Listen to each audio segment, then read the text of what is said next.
Здравейте, уважаеми зрители! Вие сте с предаването "Нещата от живота" на телевизия Запад и сме водещата Ирена Маринкова. Предаването, в което ви срещаме с интересни личности, не само от нашия град, а и от други места, стига те да са интересни и забележителни хора. Такъв е и днешния ми гост. Сигурна съм, че повечето от тези, които обичат поп-фолка, са го виждали в клипове на известни певици. Това е Александър Сеньор Митов. Здравей! Здравей, благодаря за поканата. Аз ти благодаря, че специално от София пристигна тази сутрин в нашия град, за да участваш в предаването "Нещата от живота". Това е чест за мен.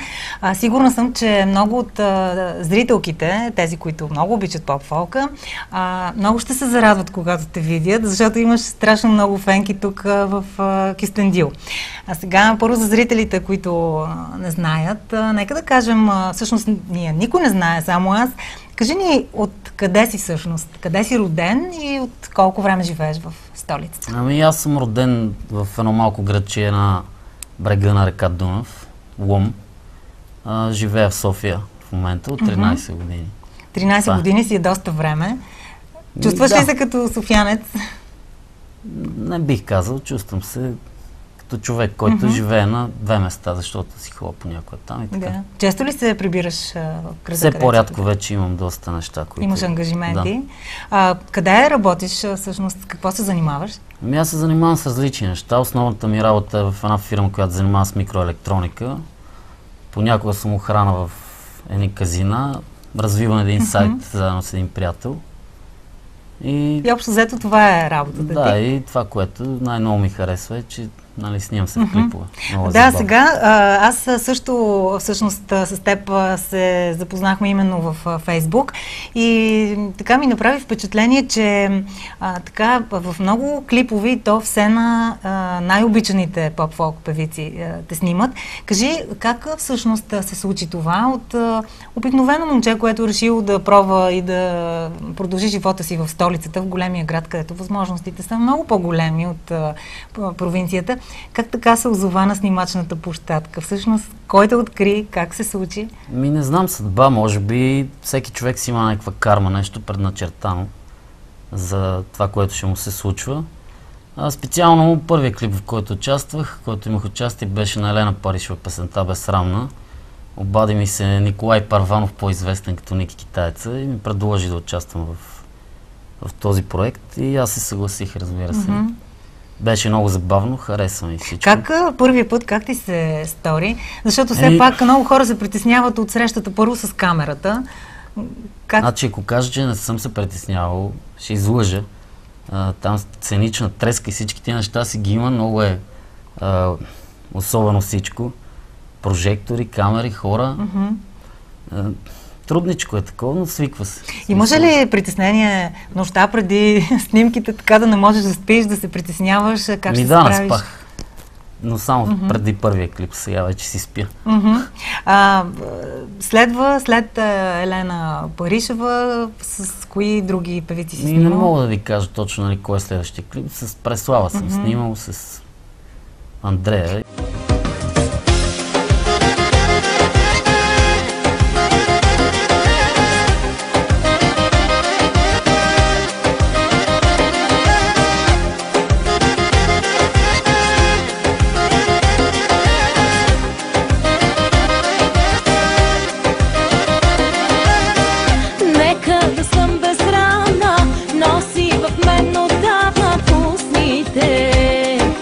Думите дори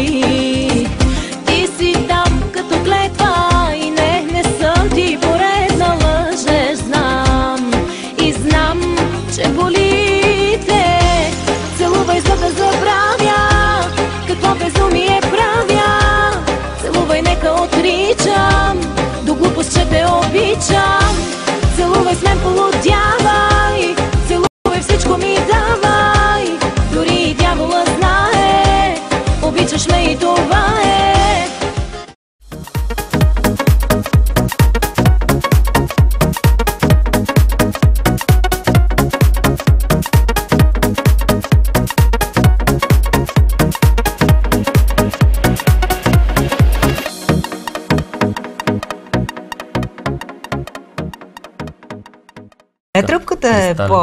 по-голяма? При по-известните певици или при по-безизвестните? Защото доколкото аз следя нещата, откакто те познавам, последният ти клип е с Бриана, тя е малко така начинаща певица, още не я знаят. Може би с Преслава или с Елен, с коя ти беше така? По-скоро тук нещата са по друг начин. Зависи от самия сюжет, от самия клип, дали е сюжет или пък е само някакви визии. От тук вече е тръпката, нали? А може ли да ни разкажеш за това? Самите изпълнители, те са интересни хора всички, забавни са, интересно е много. Да. Може ли да ни разкажеш сега как всъщност, каква е разликата, когато трябва само визии да снимат или когато нещо друго, защото съм сигурна, че сега много хора ще има любопитно, защото за първи път каним така. Ами ако е само визии, се получава доста по-лесно. Нали? Декори, визии, там някакви неща, дрехи, преобличаш се. Докато ако има сюжет, това си е като един малък филм. Примерно 2 дни се снимат, 3, просто като влизаш в някакъв филм. Да. И така. Къде ти харесва на тебе? Кое ти харесва повече? Ми двата типа клипове ми допадат. Колко време траят снимките с гримиране, с обличане и защо? Не знам, различно. 1, 2 дни, 3 дни. Промени ли се живота ти по някакъв начин, след като участваш в такива клипове? Стана ли така по-известен сред твоите приятели? Изобщо...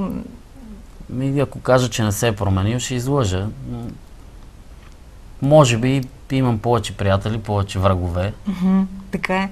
Мисля, че враговете са мъжете, а приятелите са момичетата. Като гледам колко приятели имаш в Фейсбук... Трябва да призная, че си права. Така е. Това радва ли те? Защото ти си хубаво момче. Мисля, че и преди това си имал много обожателки, но сега са вече много повече, отколкото преди. Ако трябва да съм откровен, сега има по-голямо женско внимание, нали, към мене. Но не знам дали е толкова добре това, защото може би харесват момчето там, дето го гледат по телевизията, видеоклиповете, не знам си какво. Имаш ли странни такива запитвания, странни предложения във Фейсбук, защото не може да знаем, че в времето, в което живеем сега, жените са много напористи и много безсрамни, бих казала. Да, всичко са ми писали. Случва ли ти се да се срещаш да се срещнеш, макар и веднъж с момиче, с което си контактуваш? Разбира се. И всъщност какво ти прави впечатление? Защо те канят? Заради самия тебе или за това, че си момчето от видеоклипа? Аз никога не се виждам с някой от Фейсбук. След като сме си писали веднъж, трябва да мине доста време и надявам се, че по този начин се опознаваме и стигаме до решение да се видим заради самите хора, които сме ние, заради някакви клипове. Да, сега съм 100% съм сигурна, че всички се питат дали си имаш приятелка, как изглежда тя и така нататък. Би ли споделил с нас малко и от личния ти живот? В смисъл, имаш ли сериозна приятелка, с която излизаш или си се отдал само на работа? В момента нямам приятелка. Няма да ти повярват, сигурна съм. Това е положението. Но, добре. Да, но Бог знае, защо е така. Да. Нямам. Но пък имаш богат избор, нали? Не мога да се оплача от женско внимание. Не е чак толкова богат, но... Добре. Искам да те попитам и за нещо друго. Гледах, разбира се, пак този Фейсбук. Благодарение на него разбрах, че има качени снимки твои с световно известния Вин Дизел. И гледах, след като научих от реклама, че те сравняват с него и че ти си неговият двойник. Наистина, като разгледах снимките, наистина ви бих казала, даже аз съм се включила в коментарите, че ти изглеждаш много по-добре от Вин Дизел. Нали? Моите уважения към световно известния актьор. Не съм убеден в това, но благодаря все пак. Така е. Как прие това? Кой ти каза, момче, ти приличаш на... Ако трябва да съм откровен, аз не намирам кой знае каква прилика с Вин Дизел, нали, мен. Случайно някакво момиче направи колажи с моя снимка на Вин Дизел, сложи ги там на стената ми, имаше много харесвани коментари, 300-400. И така, иначе преди това са ми оказвали. Също са ми казвали, че намират някаква прилика, може би, защото пръсната глава, някакви такива неща. Не знам аз. Значи, просто това ме радва, не мога да го отрека. Ако някой се чуди дали има прилика или няма, да гледа филма "Бързи и яростни" и тогава ще прецени има ли или няма. Също така зрителите ще видят и снимки с колажи с него, тъй че ще преценят. Кажи ми, как намираш време за това да ходиш на работа, да бъдеш изряден в работата, нали, защото тя все пак е отговорна и да се занимаваш с шоу-бизнес. Ами сега е момента да благодаря на, като ми зададе този въпрос, на мои колеги, които, нали, ми помагат и така да мога да се справям с тия неща, да ги съчетавам. Примерно, трябва да благодаря на Наташа Коларова специално. Благодаря ти, Наташа, за това, че когато ми се налага нещо да отсъствам, тя ме разбира и така. Това е много важно да те разбират. Да. Защото има ли злоба понякога? Усещаш ли злобата от страна на някой? Но не мога да разбера защо е тази злоба. Това аз не съм направил нищо особено, заради което трябва да ми завиждат и да злобеят хора. В предварителния... Предимно приятелско отношение, намирам и така. Злобата малко. Най-много. В предварителния ни разговор ми сподели, че когато снимате някакъв клип и когато трябват още хора, ти викаш твои приятели, което ми направи много хубаво впечатление. Ако са подходящи за тия неща, които трябва да се снимат, нали, защо да не участват с мене, да го преживеем заедно това. Да, но не всички по този биха начин реагирали. да си създадат някакви готини спомени и така.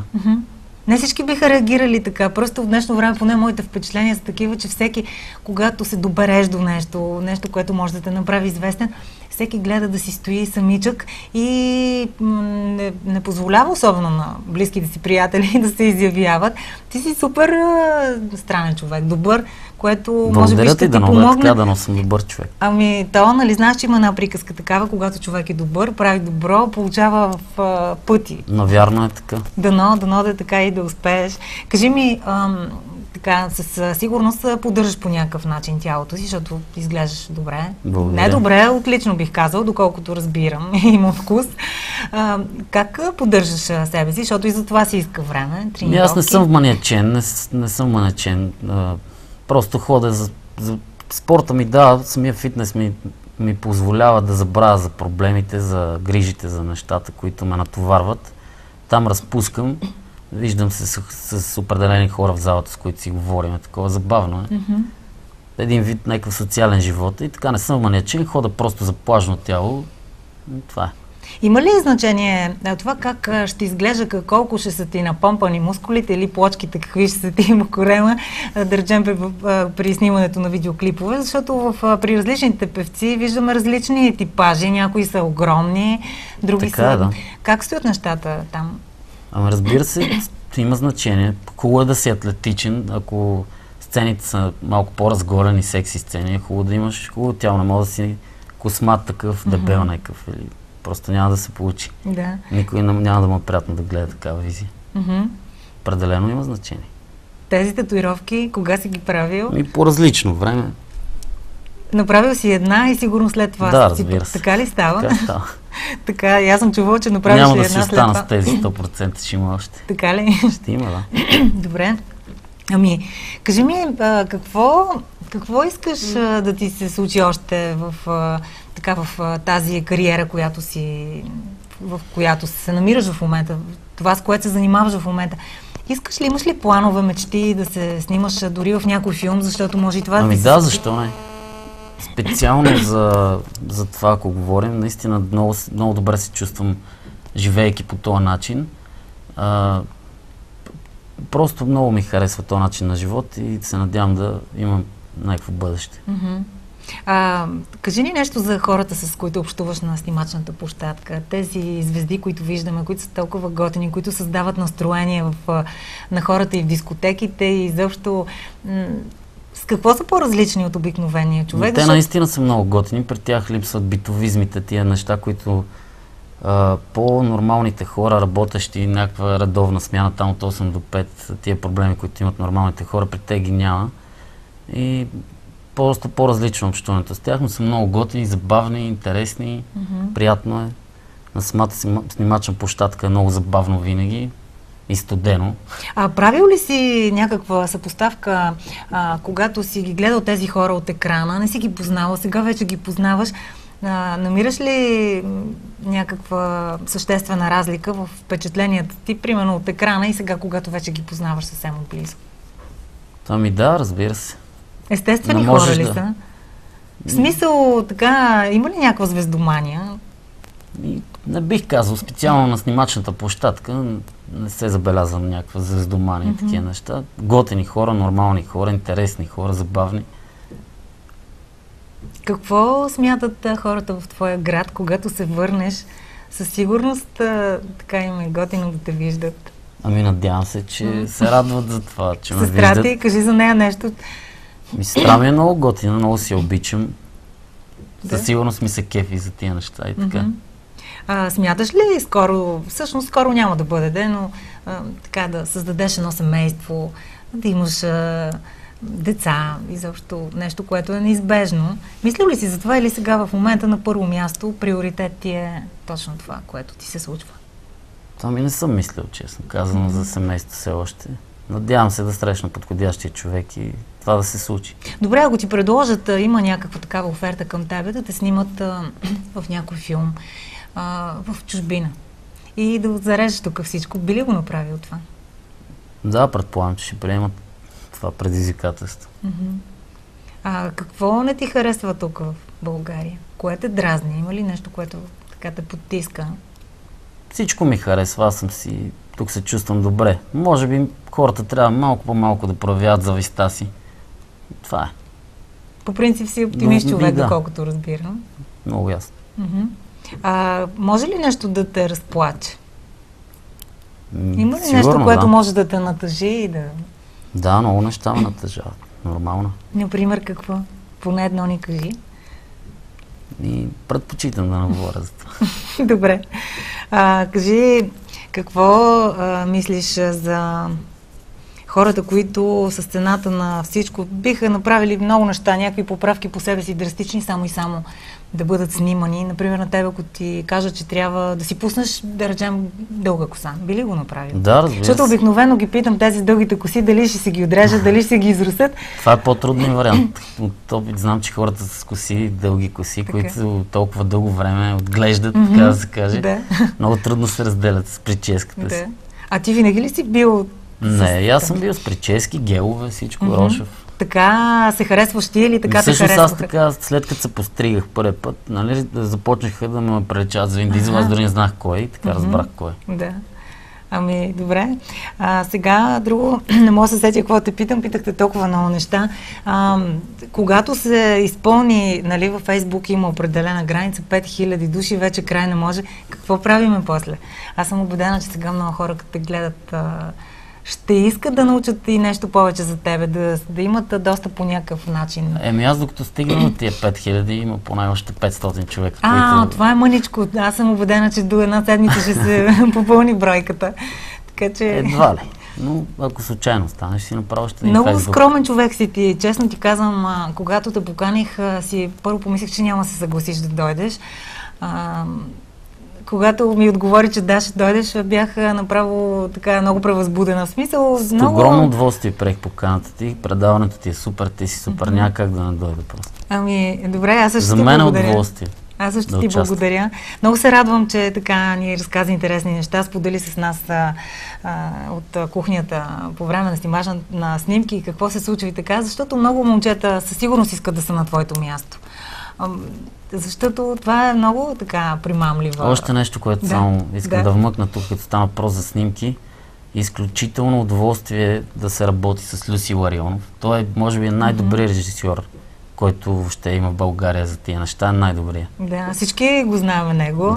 Да. Той... Има страхотно въображение, ако му се даде воля, е така просто. Той човек просто трябва да снима вече някакви много готини филми, много брутални филми. Това има страхотно въображение. Много готино се работи, има подход към всички хора, абсолютно много готино. Много е важно, да, с такива хора да работиш. Дано да има повече клипове, които да участваш. Мисля, че ще има. Да, аз мисля, че ще имаш, защото си супер готин човек и просто ще те изпуснат, ако не те канат. Да не забравиш да си оставиш и снимки там, където трябва, защото така става. Добре, благодаря за съвета. И така, освен да ти благодаря сега за участието, не знам друго какво да кажа. Надявам се Надявам се, че това, което си казахме, ще бъде интересно на хората и отново благодаря за поканата. Ние, разбира се, ще качим предаването в интернет и хората ще могат да го видят. Супер. И дано да не съм изпуснала нещо, защото и аз така много се вълнувам. Мисля, че говорихме много повече преди да започнат снимките за предаването, но надявам се да сме обхванали всичко. Много ти благодаря още веднъж и надявам се да не ми откажеш, когато пак има някакъв повод или имаш нещо, което да ни се похвалиш. Ако трябва, ние ще дойдем до София да снимаме. Добре, благодаря. И така, благодаря ти още веднъж. Само исках да попитам това. Много хора ще си кажат, добре, защо Александър Сеньор Митов? Какво всъщност, защо така? Това е прякор. Измислиха ми го като малък и държа на него, защото повечето хората. Много е така, много интересно. Така че, добре, че така се записваш навсякъде. Ще се запишеш и така в личната ти карта, защото виждаме хората Манчестър Юнайтед, не знам още какви там ги има вече. Не, заради прякора си няма да сменя на баща ми името. Разбира се, той ще се обиди човек. Добре. Много ти благодаря още веднъж. Уважаеми зрители, това беше всичко от предаването на Нещата от живота, всъщност от първата част. Надявам се да ви е било толкова интересно и приятно, колкото и на мен. Знаете, предаването има повторение, можете да го гледате още много пъти. Разбира се, и в интернет можете да го видите по-късно и на сайта на телевизия Запад, знаете.